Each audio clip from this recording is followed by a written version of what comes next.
एक बार की बात है, एक जैन मास्टर हर दिन की तरह अपने शिष्यों को मेडिटेशन यानी ध्यान सिखा रहे थे। तभी उनके एक शिष्य ने जैन मास्टर से कहा, मास्टर मैं कई दिनों से बहुत कंफ्यूज्ड हूं। एक सवाल मुझे कई दिनों से परेशान कर रहा है। मैंने उस सवाल का जवाब जानने की बहुत कोशिश की, लेकिन मुझे उस सवाल का जवाब नहीं मिल पाया। क्या आप मुझे उस सवाल का जवाब देंगे? मास्टर ने कहा, हाँ पूछो, क्या पूछना चाहते हो? तब शिष्य ने कहा, मास्टर जब भी मैं पानी पीता हूं तो मेरी प्यास बुझ जाती है, या जब भी कोई व्यक्ति पानी पीता है तो उसकी प्यास बुझ जाती है। पानी सभी के लिए एक जैसा काम करता है कि जब भी कोई पानी पीता है तो उसकी प्यास बुझ जाती है, लेकिन मेडिटेशन के मामले में ऐसा क्यों नहीं होता? जबकि हम सभी आपके बताए नियमों के अनुसार मेडिटेशन करते हैं, लेकिन हम में से कुछ लोग बहुत जल्दी ध्यान की अवस्था यानी मेडिटेशन की स्टेज में पहुंच जाते हैं, और कुछ लोग थोड़े समय के बाद मेडिटेशन की स्टेज में पहुंचते हैं। लेकिन कुछ ऐसे भी होते हैं जो कभी मेडिटेशन की स्टेज में नहीं पहुंच पाते।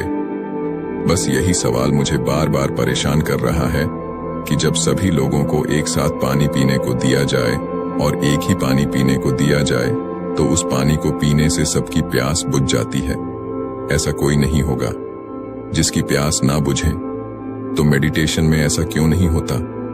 मेडिटेशन सबके लिए एक जैसा काम क्यों नहीं करता?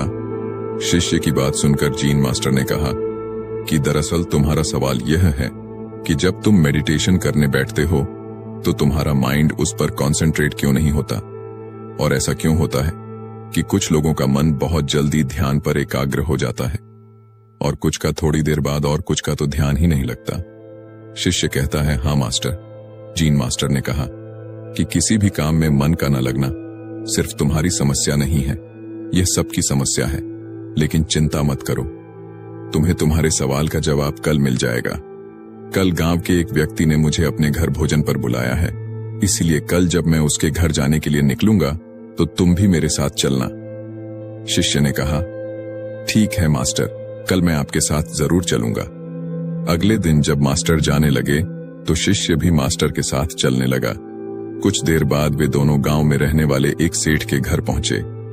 सेठ ने उन दोनों का स्वागत किया और उन्हें बैठने को कहा और खुद भी उनके साथ बैठ गया। फिर उस सेठ ने अपनी पत्नी से तीनों के लिए खाना परोसने को कहा।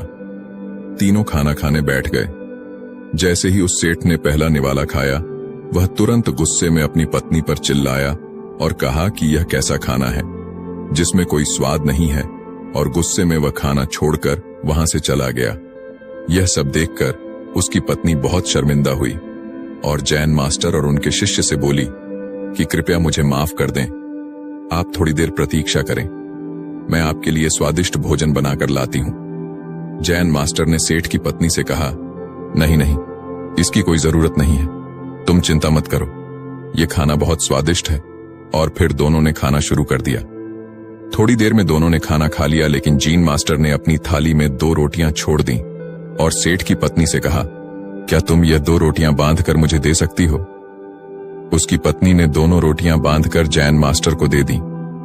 इसके बाद दोनों वहां से जाने लगे और जाने से पहले उनकी मुलाकात उस सेठ से हुई। सेठ को अपने व्यवहार पर पछतावा हुआ और वह उन दोनों से अपने किक माफी मांगने लगा। जैन मास्टर ने कहा, कोई बात नहीं, और दोनों वहां से चले गए। रास्ते में जैन मास्टर ने अपने शिष्य से पूछा कि उसे खाना कैसा लगा। शिष्य बोला, मास्टर खाना बहुत स्वादिष्ट था, मुझे बहुत अच्छा लगा। मास्टर ने पूछा, क्या तुम्हें इसके अलावा कुछ और नहीं लगा? मतलब तुम्हें कुछ और समझ में नहीं आया?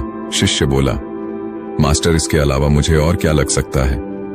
स्वादिष्ट खाना खाकर मुझे अच्छा लगा और मेरी भूख भी मिट गई। मास्टर ने कहा, खाना वाकई बहुत स्वादिष्ट था, लेकिन जो खाना हमें परोसा गया था वही उस सेठ को भी परोसा गया था। फिर उस सेठ को खाना क्यों पसंद नहीं आया? यह सुनकर शिष्य सोच में पड़ गया और मास्टर से बोला, आप बिल्कुल सही कह रहे हैं मास्टर, मैंने इस बारे में तो सोचा ही नहीं, आप ही मुझे कुछ बताइए। मास्टर ने कहा कि तुम मेरे साथ चलते रहो। चलते चलते वे दोनों बहुत दूर निकल गए। शिष्य ने मास्टर से कहा कि हम अपने मठ के रास्ते पर नहीं हैं, हम कहां जा रहे हैं? मास्टर ने कहा कि तुम बस चलते रहो। फिर थोड़ा आगे चलने पर एक बहुत ही गरीब आदमी मास्टर के सामने आया और वह मास्टर के पैरों में गिर गया और कहा, मेरी मदद कीजिए, मैं पिछले 4 दिनों से भूखा हूं, मुझे कुछ खाने को दे दीजिए। मास्टर ने उस गरीब आदमी को एक पेड़ के नीचे बैठाया और जो 2 रोटियां उन्होंने बांधी थीं, उन्हें उस गरीब आदमी को दे दिया। रोटी देखते ही गरीब आदमी ने जल्दी से उन रोटियों को ले लिया और खाने लगा। खाते समय उसकी आंखों से आंसू निकल रहे थे। वह रोते हुए खा रहा था और वह अपने हाथों से ऐसे इशारे कर रहा था जैसे वह किसी अदृश्य शक्ति से कह रहा हो, इस रोटी के लिए तेरा बहुत बहुत धन्यवाद। रोटी खाने के बाद उस गरीब आदमी ने मास्टर को धन्यवाद दिया। मास्टर ने गरीब आदमी से पूछा कि रोटी का स्वाद कैसा था। गरीब आदमी ने कहा कि इसमें स्वाद नहीं, इसमें तो जीवन था। यह रोटियां नहीं थी बल्कि इसमें स्वयं ईश्वर थे, स्वयं जीवन था। यह कहकर गरीब आदमी वहां से चला गया। मास्टर ने शिष्य से कहा, देखा, भोजन तो वही था, लेकिन उस सेठ को इसमें कोई स्वाद नहीं लगा। मुझे यह स्वादिष्ट लगा और तुम्हें भी भोजन अच्छा लगा, और इस गरीब आदमी को भोजन में स्वाद नहीं बल्कि उसे इस भोजन में ईश्वर और भगवान दिखाई दिए। इससे पता चलता है कि हम जो भोजन करते हैं उससे हम सभी को अलग अलग संतुष्टि मिलती है। जैसे पहला व्यक्ति यानी वो सेठ, उसे इससे कोई संतुष्टि नहीं मिलती। दूसरे हम हैं जिन्हें थोड़ी संतुष्टि मिलती है, और तीसरा यह गरीब आदमी है जिसे अपार संतुष्टि मिलती है। यही बात ध्यान पर भी लागू होती है। मन की शांति पाने के लिए व्यक्ति जितना अधिक भूखा होगा, वह ध्यान की गहराई में उतनी ही तेजी से आगे बढ़ेगा, और यह वही व्यक्ति कर सकता है जो ध्यान करने से मिलने वाले फायदों को अच्छे से जानता हो, जो जानता हो कि ध्यान की गहराई में जाने पर उसे क्या मिलेगा। जीन मास्टर की यह बातें सुनकर शिष्य को अपने सवाल का जवाब मिल गया। शिष्य ने जीन मास्टर को धन्यवाद दिया और दोनों वापस मठ की ओर चल पड़े। चलते चलते जैन मास्टर शिष्य से कहते हैं, लेकिन यह इतना आसान नहीं है जितना तुम सोच रहे हो। अगर तुम चाहते हो कि तुम जो भी काम करो उसमें तुम्हारा ध्यान केंद्रित रहे, तो इसके लिए तुम्हें मन को समझना होगा। अगर तुम मन को समझे बिना कोई काम करोगे तो संभव है कि तुम ज्यादातर कामों पर ध्यान केंद्रित नहीं कर पाओगे और परेशान होते रहोगे। मास्टर की बात सुनकर शिष्य की मन को समझने की जिज्ञासा और भी बढ़ गई और वह मास्टर से कहता है, मास्टर, कृपया मुझे मन के बारे में विस्तार से बताइए। फिर मास्टर मन के बारे में विस्तार से समझाना शुरू करते हैं। मास्टर कहते हैं कि मन इतना चंचल होता है कि अगर इस पर काबू ना पाया जाए तो व्यक्ति बेचैन होने लगता है, और ये बेचैनी पल भर में मन में आने वाले सैकड़ों सवालों की वजह से होती है, और ये बेचैनी तब तक बनी रहती है जब तक व्यक्ति को मन में चल रहे सवालों के जवाब नहीं मिल जाते। यही वजह है कि हम किसी भी काम पर मन नहीं लगा पाते, और काम पर मन लगाने के लिए मन का शांत होना बहुत जरूरी है। शिष्य कहता है, लेकिन मास्टर, हम मन को शांत कैसे रख सकते हैं? जैन मास्टर कहते हैं, इसके लिए तुम्हें मन को अच्छे से समझना होगा, तभी तुम अपने मन को शांत रख सकते हो। और जब तुम्हारा मन शांत होगा तो इसका मतलब यह हुआ कि वह तुम्हारे काबू में है। तब शिष्य कहता है कि मन को समझने के लिए हमें क्या करना होगा। जीन मास्टर कहते हैं, मैं तुम्हें मन को समझने के 6 तरीके बताऊंगा। उन तरीकों को बहुत ध्यान से सुनना। पहला तरीका है अपने मन के द्वारा दिए गए बेकार के लालच को देखना और उसे समझना। दरअसल जब हमारा मन अनशांत होता है तो हमें कई तरह के लालच देता है, और यही लालच हमारी परेशानियों का कारण बनता है। लेकिन जिसने मन के लिए लालच को पहचान लिया, समझ लो कि उसने मन को समझने का पहला तरीका सीख लिया।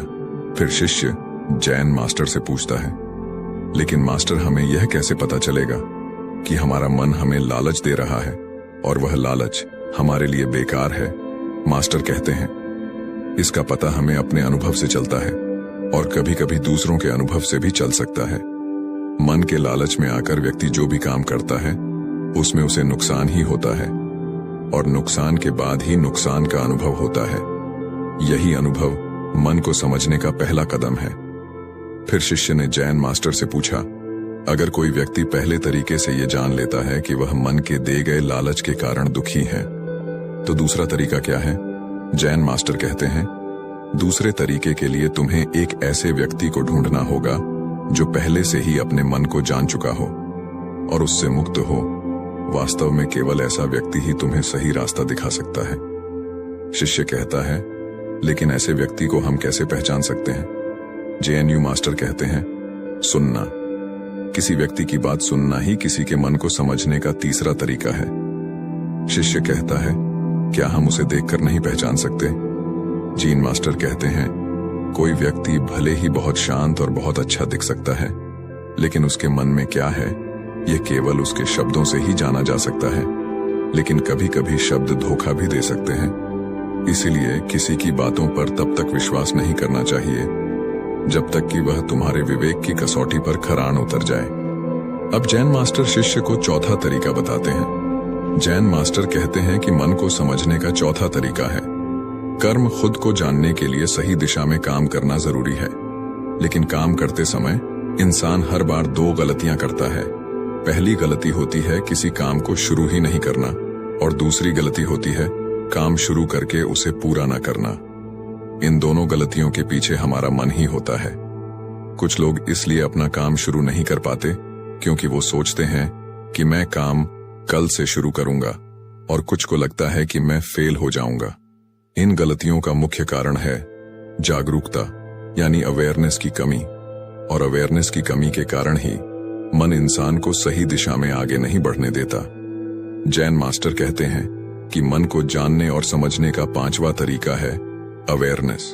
इसलिए हर काम को अवेयरनेस के साथ करना बहुत जरूरी है। बिना अवेयरनेस के जिया गया हर पल और किया गया कोई भी काम मौत के समान है। शिष्य मास्टर से पूछता है कि उसे अपनी अवेयरनेस के लेवल को बढ़ाने के लिए क्या करना चाहिए।